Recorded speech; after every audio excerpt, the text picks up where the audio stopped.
Olá, meu nome é Cássio Henrique Faller, sou advogado e pós-graduando em Direito Penal e Direito Processual Penal. Inicialmente, gostaria de agradecer ao convite realizado pela coordenação do curso de Direito da Faculdade Cenecista de Osório para falar sobre o meu trabalho de conclusão de curso, que foi publicado na revista científica do curso de Direito da Facus.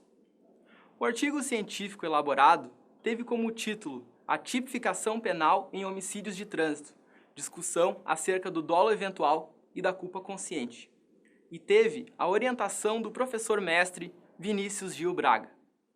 O foco principal do artigo foi direcionado aos crimes de trânsito, na hipótese do condutor de veículo que causa acidente com vítimas encontrar-se sob efeito de álcool ou substâncias entorpecentes.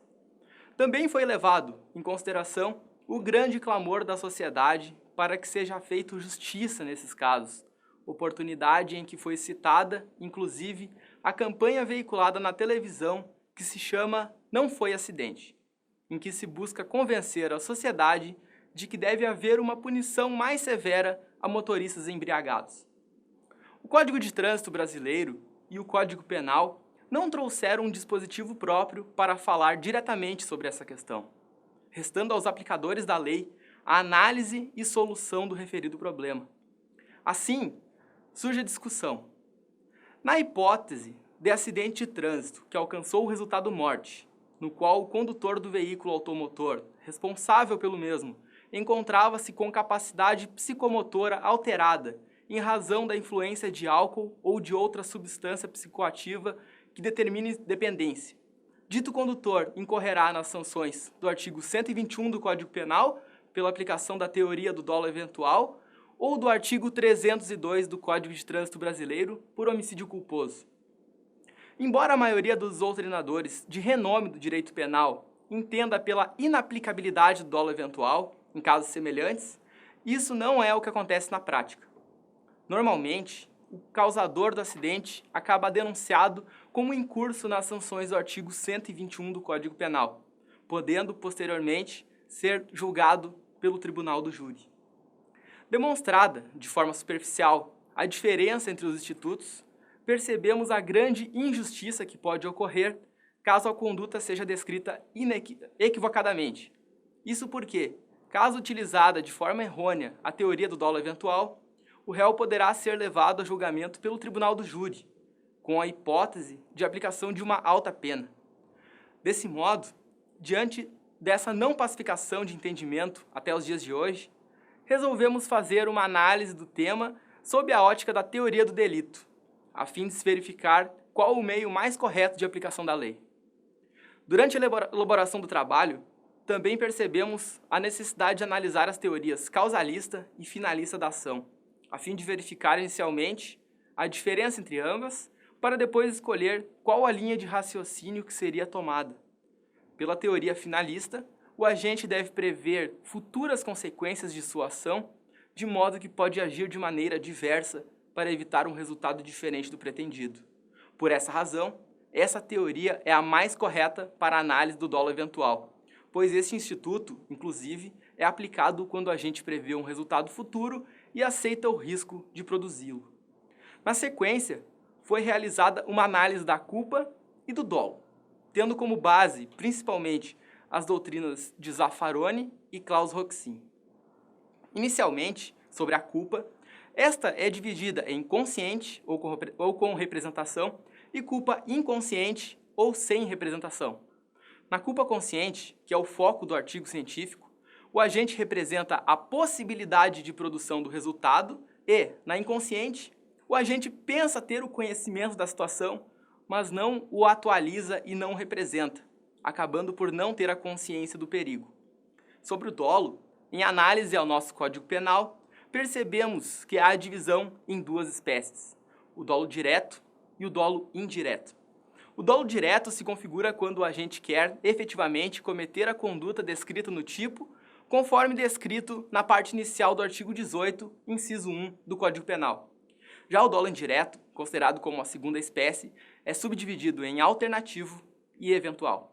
Como exemplo de dolo alternativo, apenas para nível de comparação, alguns autores citam o caso do agente que efetua disparos contra a vítima querendo feri-la ou matá-la.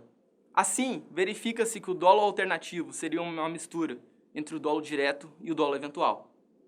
No que tange ao dolo eventual, este ocorre quando o agente, embora não querendo praticar a infração penal, assume o risco de produzir o resultado, o qual já havia sido previsto e aceito. Os autores Zaffaroni e Pierangeli definiram o dolo eventual como a conduta daquele que diz a si mesmo que aguente, que se incomode, se acontecer, azar, não me importo. Ou seja, não há uma aceitação do resultado como tal, mas sim a aceitação de sua possibilidade.